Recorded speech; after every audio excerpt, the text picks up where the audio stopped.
Hagasi tho ding mendakate yo kata hakalai trik udumphang arhaja arkulai uba Mohendro Rapsang ulalit ben Thep Kyrteng na kabenta ki election MLA arhaja arkulai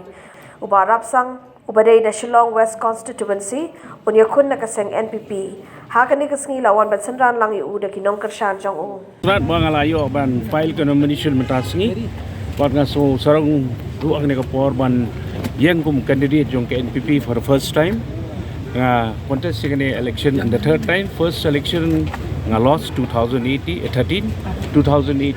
na job, and these two elections ngayale na Indian National Congress, but this time ngayale na National Party party dan NPP, National People's Party. Ada kalau bisnes scam lah job yang ini election mereka. National scam job namar ba bro sisan sinem ngam ji song thai ngadon bu pai ba ngatrai bu pai ba amang ngakla nang wei party ru pai ba oklam o de na we don lang hi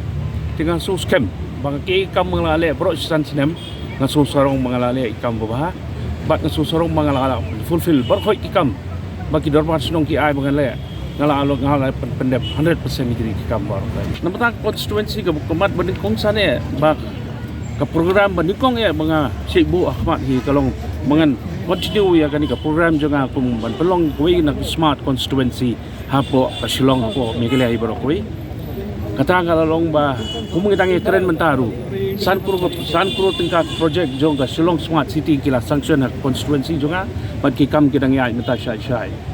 na su si ban ong batang hapo ka arsnem ngimla ban le isu bun nama kala petut pelat ko kubet tangbangi dang ya tri bat ngampep at ngapular mangan pelong ya ka constituency juga ka smart constituency.